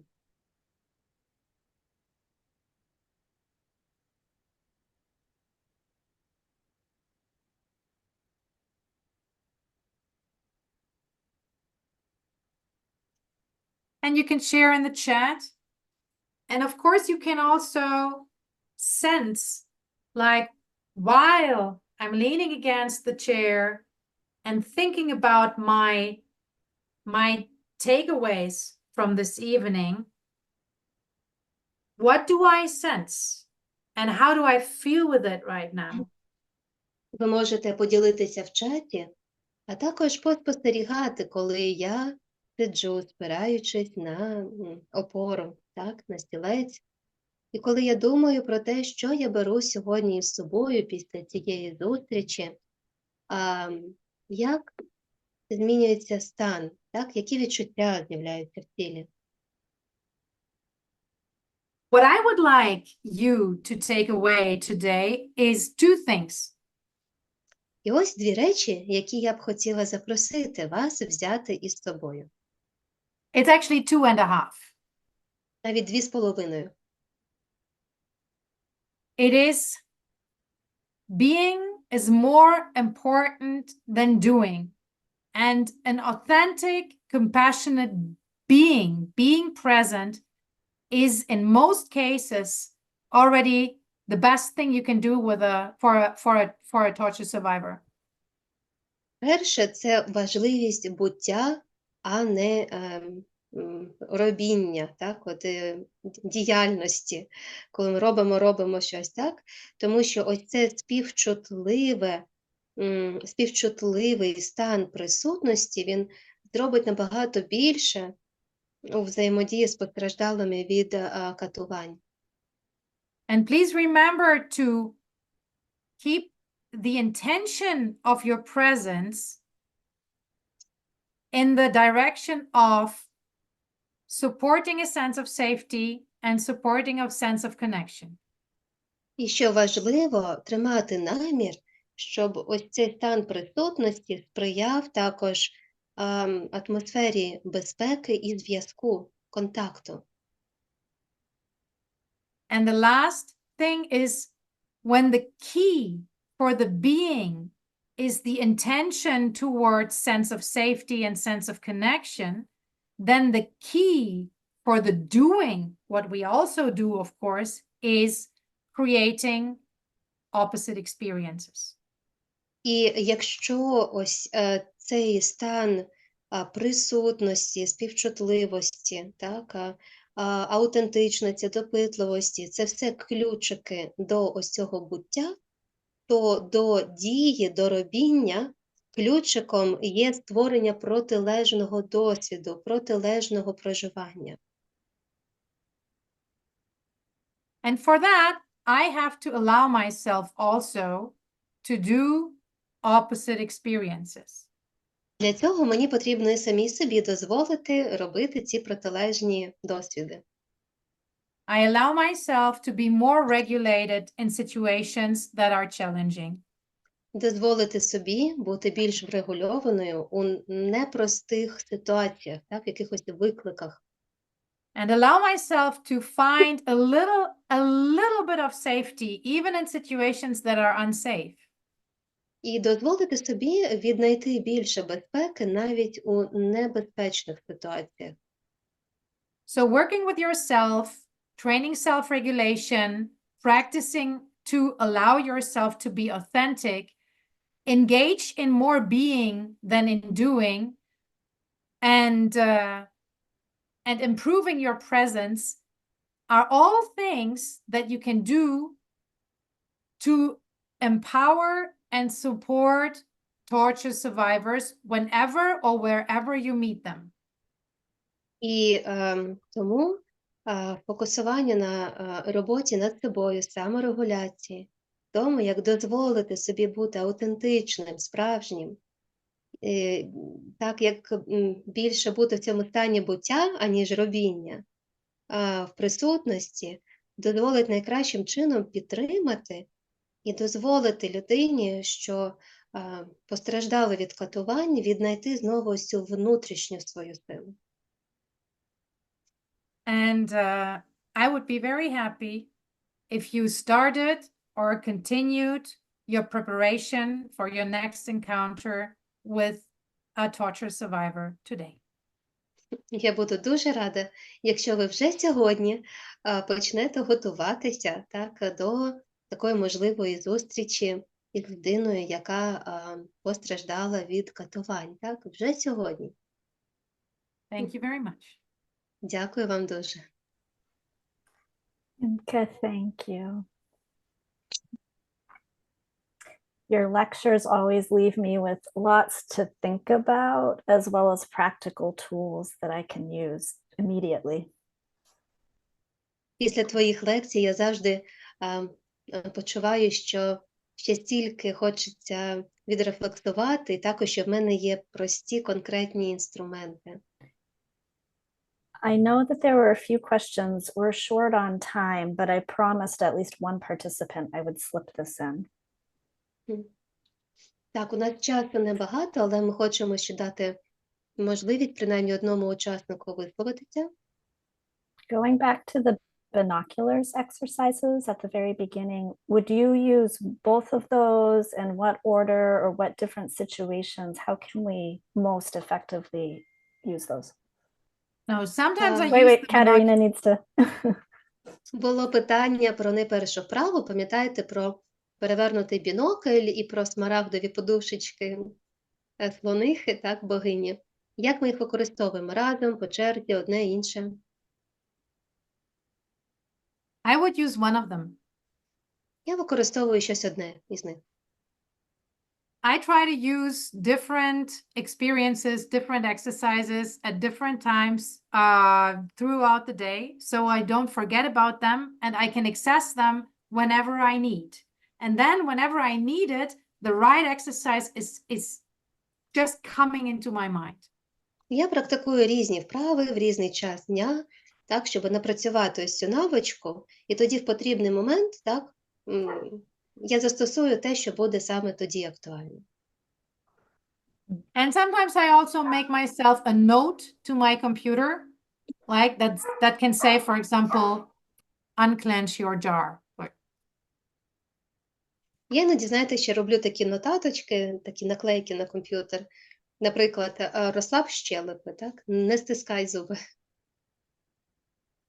But I always do only one at a time. Але я роблю лише одну вправу за раз. And one more quick one. But wait a second, because we need only one experience. We don't need to move something. One experience is enough. We don't have to have, for example, I don't have to beat up bus drivers in my imagination all the time. One experience is enough. And that is the magic of somatic experiencing. І дивіться, одного досвіду, такого, прожитого, його достатньо. Мені не потрібно в уяві довбасити того водія автобуса знову і знову. Ні, я це один раз зреалізувала, цей імпульс, і цього вже для системи достатньо. Perfect. One more question, 2 hands, and then we'll close because we're already over. How do we identify whether an opposite response belongs to a bodily level and not a cognitive one? For example, all I have is just a picture in my imagination and I can't tell where this belongs and what you were describing to us. Питання, як розрізнити протилежний досвід? Він на когнітивному рівні, ми його уявили, лише? Чи він справді такий тілесний протилежний досвід? That's very easy. You just try it out. So when you have this picture, you just go into that picture, you make it an experience, you really picture the things, you orient in the picture.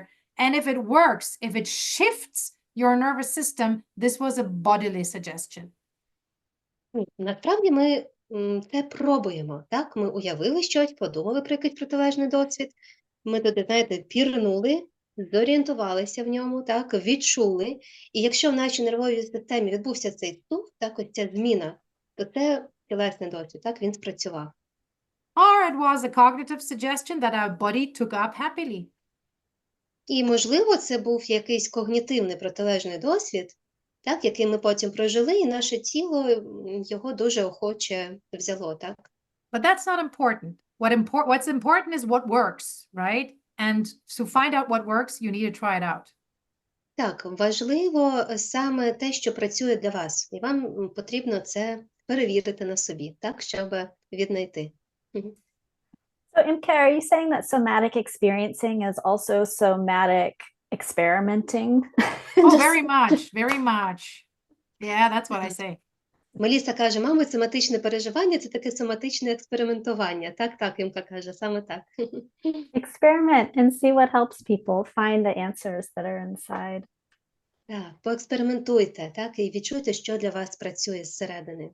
It's And lovely. while you're experimenting, just observe your bodily sensations, your feelings, your thoughts without judging them and without trying to change them.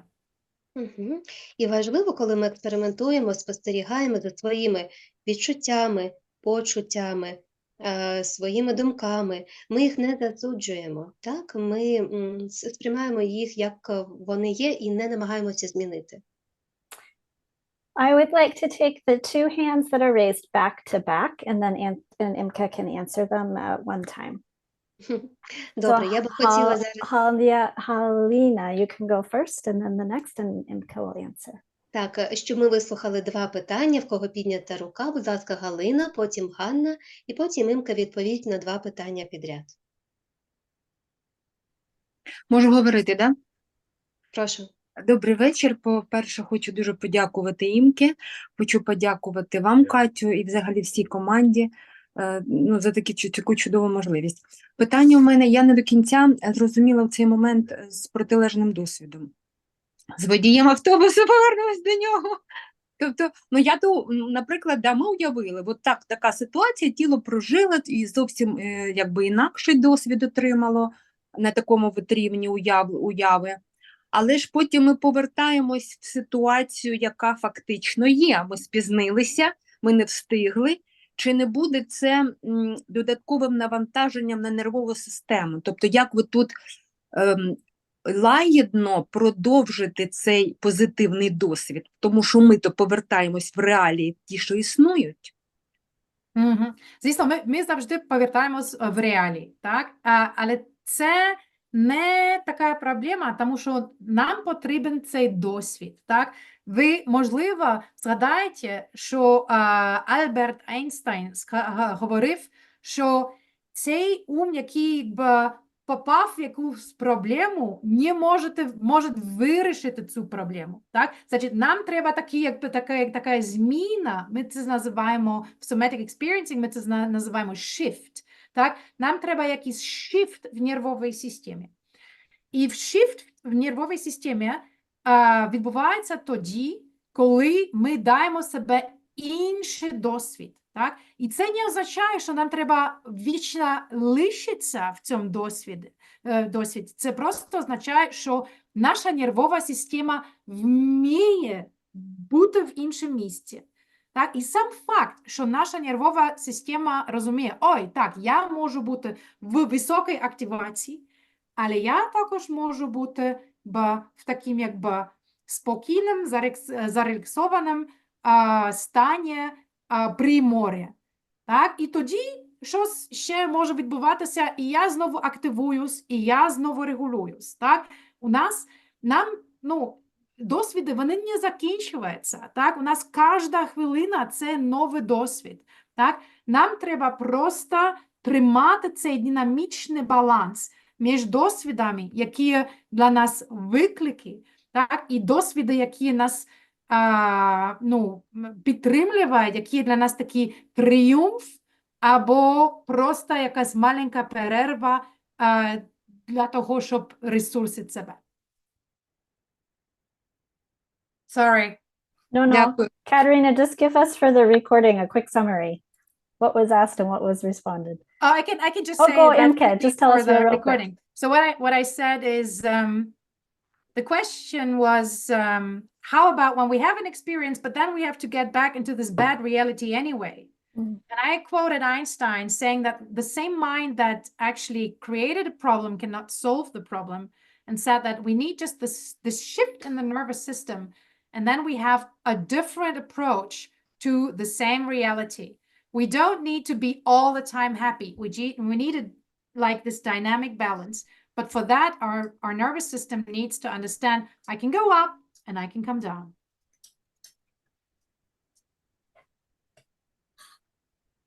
Got it. Next. Ганно.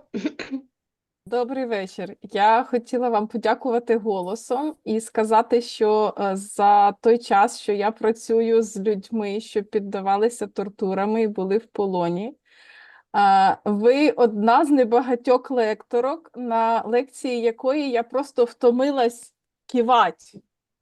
Да, бо все, що ви казали, воно прям було в самісіньке серденько. І воно або доповнювало той досвід, який я маю, або ще поглиблювало його. І мені здається, що можна так читати лекцію і так зробити, так передавати інформацію, тільки коли ви знаходитесь у тому стані конгруентності, у тому стані, про який ви сьогодні нам розказували. І моє дякую в чаті, це дякую вам за ваші знання, дуже практичні і цінні для мене, і за вашу відповідність кожному слову, яке ви сьогодні сказали. А вашу українську мені хочеться вирізати і десь розмістити в усіх мережах, в усьому тіктоку з коментарем для тих українців, які кажуть, що навчитися говорити українською важко. Дуже дякую вам, Imke. Дякую, пані Анна. І є можливості чути мої українські навіть якби безпосередньо. Приходьте на соматичну каву в Києві, які ми регулярно робимо. Приходьте на наші тренінги, так, зв'яжіться з нами через Інстаграм. Є такі можливості, це просто і не тільки через Zoom, це не тільки для Анни, але для вас всіх. Не тільки чути через Zoom, але також бути в живому практичному контакті зі мною, з моїми колегами із Somatic Experiencing. Дякую. I just said that that was a compliment for my Ukrainian and also for the content of the seminar by a person who is professionally working with torture survivors all the time and couldn't stop like this movement while I was talking. I feel very, very flattered and happy about that. And I really would like to go into an exchange. So I said that you all are invited to come to the Somatic Coffee that we're having once a month in Kiev. You're invited to sign up for our trainings, get in touch with us through Instagram. You're invited to read our comic manual that is available online. So just be in touch. We really want to build a community of people who is aware of somatic methods and who is working with vulnerable groups in Ukraine in this crisis and war situation. So we really invite you and we welcome you in our circle. Oh, I didn't say that in Ukrainian. Я хотіла сказати, що да, у нас є багато можливостей з нами входити в контакт через Інстаграм, через Телеграм. І ми також дуже раді, якщо ви просто зацікавитесь нашим тренінгом, будьте з нами, входите в цей ком'юніті, тому що наш ціль – це створити такий ком'юніті людей, які працюють з вразливими групами, які працюють в тих умовах війни, які зараз є, так, і які все одно хочуть зустрічатися з іншими, входити в цей коннект, в цей зв'язок, так, і покращити свої знання, і працювати над собою, але також просто наслаждатися тим часом, який ми з іншими однодумцями. You're the best. Phoenix is the best. And I want to say one quick important thing to the whole group. Імка, ти найкраща, Фенікс просто супер. І я хочу ще сказати кілька важливих речей на завершення. As you can see, our beloved Imke is very capable of doing these presentations in Ukrainian. Так, як ви бачите, Імка чудово також проводить презентації українською. Here's the thing. Що? What you're experiencing in Ukraine today is so tragic, and I am so sorry. And the world is learning with you right now. Те, що зараз ви проживаєте в Україні, це велика трагедія. І я разом з вами, і так, і весь світ зараз вчиться багато у вас. So people in Israel, Gaza, all over the world are interested to hear what we are learning together in this space. We invite Ukrainians to this space because we want to feel a special sense of connection and community, but the topics are of interest to many people. І навіть ті, хто в Ізраїлі, в Газі, дуже зацікавлені, так, от теж переймати так цей досвід і бути частиною цього простору. Так, ми запрошуємо українських учасників, щоб відчувати так підтримку спільноти, цей контакт, але це дуже важливий досвід і для інших людей, так, для всього світу. I hope you feel that you are not alone in what's happening. I hope you feel the English as supportive in some way of the world being with you, seeing and wanting to learn together how to best support people in times of war. Я сподіваюся, що ви почуваєте підтримку, що ви не є одні, і що англомовна спільнота в тому числі дуже прагне підтримати вас і бути поряд, і навчатися теж в цьому досвіді усім разом. And I say a special thank you to Imke for holding back and doing in English, because I know it would be easier to just charge ahead faster in Ukrainian. Thank you. Я хочу подякувати Імці, що вона сьогодні саме і англійською надавала інформацію, так, не лише українською, тому що це надасть можливість послухати і англомовній так, спільноті цю важливу інформацію. Okay, we have 2 minutes left because then I have to go get my little boy for real. But I have one very important question. Отже, у нас є 2 хвилинки, потім мені потрібно свого маленького синочка забирати зі школи, але в мене є дуже важливе питання. Imke, what is your thought on in this idea of not separating, dividing people who have specific experiences from those who don't? Is it appropriate to self-disclose, that is, share some of your experiences that you've faced to help fill in the gap between me and other, or is this a violation of boundaries? Було дуже важливе питання, коли ми говоримо про ось цей досвід розділення, так, що ми не мали цього досвіду, а ця людина мала, ми різні. Чи буде доречним, можливо, ділитися власним досвідом того, що ми пережили для створення цього відчуття контакту, чи це навпаки буде порушенням кордонів? That's a very good question. And it's a very sensitive question. And I would say you really need to be in tune with the situation and feel what the situation needs. What I'm doing is usually I'm telling stories. I'm telling stories, personal stories about myself. And I'm, for example, I'm telling a story about my work between 2016 and 2022. And at that time, I lived in Severodonetsk, like not all the time, but 2020, 2020, 2021, I lived in Severodonetsk. So for a person who knows that Severodonetsk is now under occupation, that person will immediately know that that I lost my stuff, that my social network fragmented, and that some of people I knew and even friends are trapped on the other side. So that gives them the possibility to imagine what my experience is.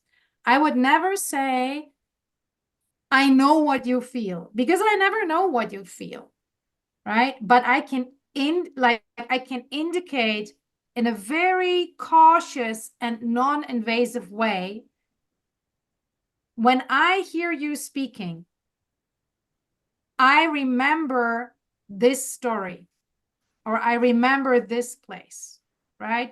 When I listen to you, it resonates to me, with me, and I associate it with this. So if we really stick to our sensations and to our, to what comes up in me when I listen to you, this is usually not a problem for the other person. For the sake of time, let's have you say the same idea in Ukrainian. Okay. А питання, був переклад питання? Ти перекладала? Питання було в тому, що... так, yes, I translated. Окей. Я би була дуже, обережності. Так, і це просто дуже чутливе питання. Тому я би ніколи не сказала, я тебе розумію, я знаю, про що ти говориш, тому що я не знаю. Так? Я також не хочу сказати, я можу уявити себе це, тому що я не знаю, наскільки я можу себе це уявити. Але я можу іноді просто щось сказати, що дає іншим людям зрозуміння, що у мене є якийсь досвід, який, можливо, є трошки подібний. Так, наприклад, я можу сказати, я працювала в моменті повномасштабки, я працювала в Сєвєродонецьку, я жила в Сєвєродонецьку. Так, і я можу про це сказати, і тоді люди вже розуміють, що є дуже багато відкритих питань, там, де я жила, що зараз в цьому місці, де мої речі, де мої друзі, де моя команда, люди, з якими я працювала. Так, наскільки відрізняється те, що я робила тоді, від того, що я зараз роблю. Тоді вже зрозумію, що ми можемо входити в контакт. Так, але цей контакт, цей запрошування в цей обмін повинен виходити з другої людини, а не від мене. Я не кажу, я тебе розумію, або я уявляю себе це. And dear friends, that's our presentation for this evening. Дорогі друзі, на цьому ми завершимо презентацію цього вечора. We hope that this evening's presentation supports you as you support people in your community who have survived torture. The work that you are doing is so valuable. Thank you. І ми сподіваємося, що ви отримали сьогодні підтримку, так само, як і ви надаєте підтримку іншим людям в Україні, зокрема тим, хто постраждав від тортур, і ваша робота є дуже-дуже цінна. Imke, I am so grateful that you are part of our SE community and that you're so generous in sharing your knowledge of what you are learning in Ukraine with our colleagues here and others around the world. Thank you. Дуже дякую тобі, Імка, що ти така цінна теж складова нашої міжнародної спільноти соматичного переживання і що так щедро ділишся своїми знаннями, досвідом, так, і досвідом своїх колег із української та міжнародної спільноти. And to our beautiful support team this evening, Zlata, Liana, Andriana, and the wonderful Katerina with the voice of an angel. Thank you so much for being here. Дякую дуже всій нашій команді, Златі, Ліані, Андріані, тим, хто сьогодні сприяв цій події. Дякую Катерині з її м'яким голосом. І всім учасникам сьогодні величезна подяка. We have 2 meetings coming up. У нас планується ще принаймні 2 зустрічі. October 23rd, we will do part 2 of panic attacks with Dr. Glindy Nickerson. 23 жовтня, також в середу, у нас буде зустріч з доктором Глінді Нікерсон про роботу з панічними атаками. Це вже друга частина. Так, запис перший можна переглянути, він є. And we are looking for a volunteer for that webinar who would be willing to do a demo with us. That means we would do a little miniature somatic experiencing session with you and record it for others to see how our community uses this modality. So if you are willing to be a volunteer and let us record that to share on our YouTube channel, please reach out so that we can show others how we would work with panic attacks. We will do the form. Yeah. Так, і ми розмістимо форму, так, для тих, хто бажає бути моделлю на такій демо-сесії, де саме попрацюють в методі соматичне переживання, так, і якщо надаєте згоду, що це відповідно так буде записано, то ми вас запрошуємо і буде відповідна форма, де ви зможете записатися як волонтер, бути на демо-сесії. And then November 6th, same time, we will discuss working with survivors of amputation or people who are amputees with Dr. Abby Blakesley. І також ми запросимо доктора Абі Блекшер, яка розповість про роботу з людьми із пораненнями, із ампутаціями, так, коли відсутні певні частини тіла, кінцівки, поговоримо про це. Також це буде 6 листопада. So follow our Telegram channel for the advertisements for those two events. Register on our website. We are so excited to see you throughout the fall. Будь ласка, слідкуйте за нами в Телеграмі, на вебсайті і також за розсилкою, і побачимося на наступних подіях. And the recording of today's event will be posted in 1 to 2 weeks, so stay tuned.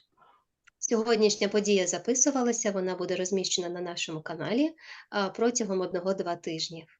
And the last word is please follow Phoenix on Instagram so that you can receive many more wonderful resources in Ukrainian specific for your community at this time. They're amazing. You need to be friends with all of them. І найголовніше, підписуйтеся на інстаграм Феніксу, зараз посилання теж є в чаті, тому що це чудова україномовна спільнота і матеріали доступні українською мовою. Ви обов'язково маєте подружитися. And that's all we have this evening. Sleep well. Our thoughts and prayers are with you. I look forward to seeing you October 23rd. Тихої ночі. Дуже дякую. З нетерпінням чекаю на наступну зустріч у жовтні. Побачимося. Night. Дякую. Дуже дякую.